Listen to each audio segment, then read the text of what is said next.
Hi everyone, welcome to Philosophy 201. This is Bioethics at CUNY School Professional Studies. I'm Cassandra Evans and I'll be your professor for this course. I'm looking forward to instructing you, to talking about a lot of exciting things.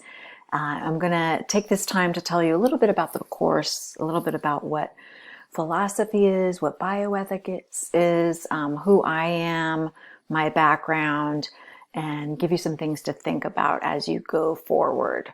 So thank you for being here. So Philosophy 201, Intro to Bioethics.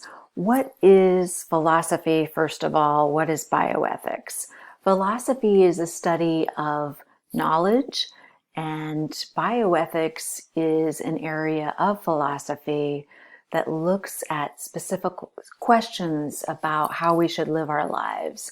So ethics asks, what do we give value to? What is moral? How shall I live? And bioethics in particular, you can think about that as studying pretty much anything that is relevant to life, bioforms. We'll be talking a lot about morality in relation to biological functions, services such as healthcare, medicine, even mental health care, people with disabilities, how they access services, how they may not be privy to certain things. Research could have relevance to bioethics as well as environmental issues. You could spend several semesters talking about bioethics. We're going to just give you an introduction to many common themes in bioethics, but hopefully you'll get a good idea of what it is.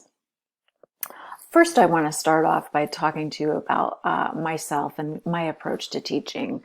So this picture here represents kind of a mental health moment for me. What I try to do, I've been a student, I was a student myself for a long time, so I try to remind students, take care of yourself, do what's fun, reward yourself with going out and taking time for you.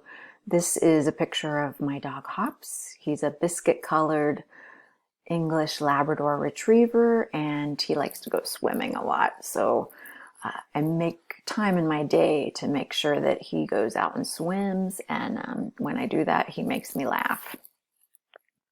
So that's my mental health. Think about what's good for your mental health, your physical health, what you can do to improve your day and mitigate your stress while you're in this class or any other class. So always remember to enjoy your education. Enjoy yourself as you elevate your skills too. So these are some of the fun things that I do, spending time with my dog, my daughter, my family, and trying to increase my level of ability in things like yoga. This is not me pictured above, but this is something I aspire to. I'll tell you a little bit about my background. So I've been a professor, an adjunct professor, an academic advisor. I've done career counseling, vocational rehab. I do a lot of grant writing, so I try to get money for programs and research. I have a master's in philosophy as well as a master's in counseling. In philosophy and in my PhD in disability studies, I did a lot of looking at ethics in terms of people with disabilities, and I'll talk to you more about that forthcoming in the next slide or so, but also in a week that we look at access to healthcare for people with disabilities. So I also look at things like gender, immigration, immigrants, access to mental health care, immigrants' access to medical care, as well as education. I also do a lot of coaching for writing here at SPS and other places, but now I'm 100% at SPS. So always reach out to me if you have some of these other academic questions.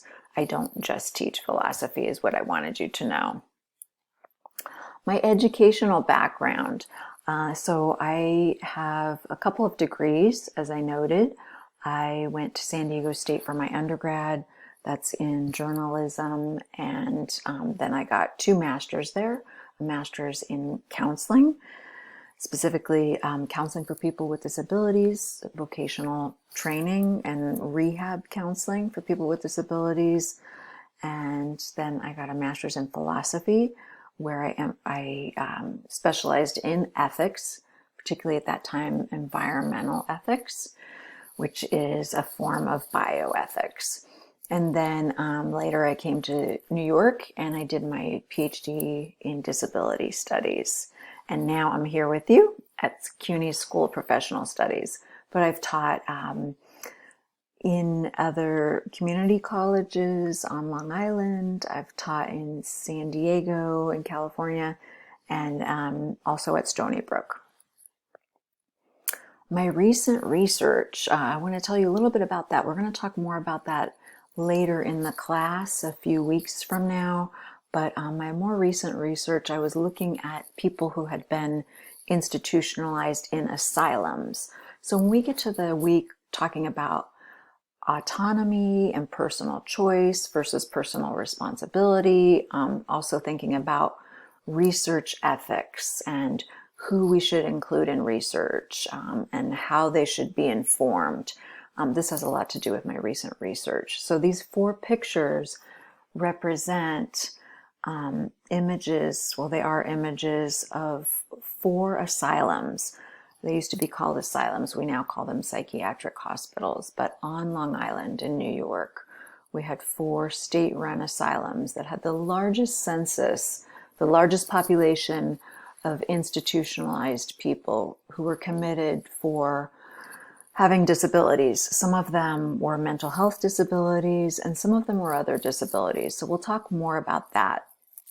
But that's an area of research that I look at. I interviewed a lot of people who had been in one of these big 4 institutions and who transitioned out when rules and laws changed about how long people could be institutionalized.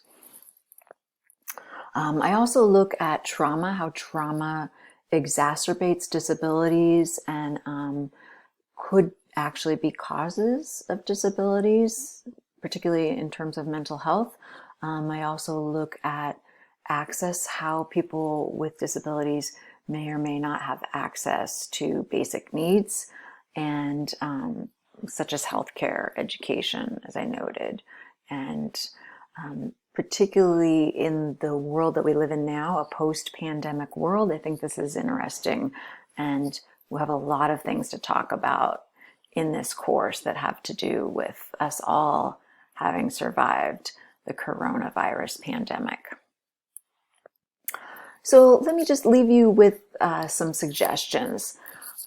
Because you are students who are self-starters, you're doing your work in an online educational environment, you're getting an online degree, you are already students who can motivate yourself, discipline yourself, but you still need to remember certain things. Read your syllabus.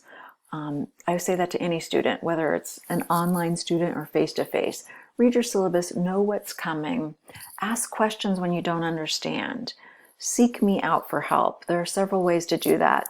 I'll have office hours every Tuesday from 1 to 2 on Collaborate. You'll see that in my contact info in the course.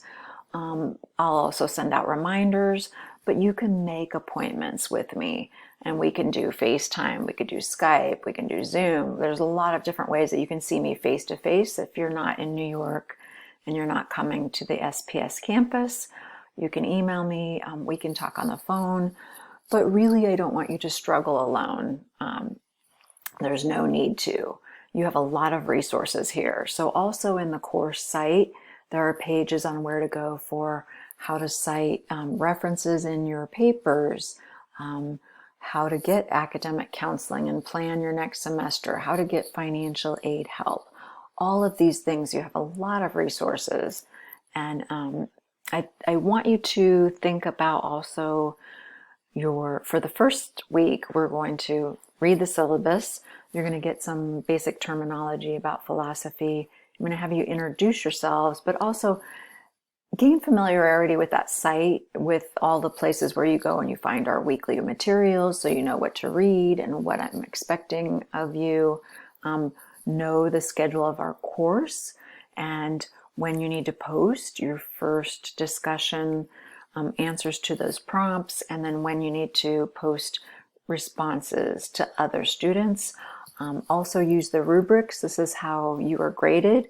So in order to know how to get the maximum points and do as well as possible, it'll be important to read those grading rubrics as well.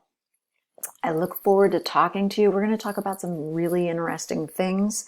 We're going to talk about bioengineering, whether we should or shouldn't change the makeup of people's DNA. We're going to talk about how triage works in disaster situations. We're going to talk about a lot of philosophers and ethical theory. So basically, we'll start with that and we'll think about how have people for millennia, more than 2,000 or 3,000 years, been thinking about what the right way to live is. What are some of these theories on morality and ethics and how people should live? I'm welcoming you again. Please do not hesitate to contact me. I'm really thrilled to be here, and I hope you find this a very useful class. Take care.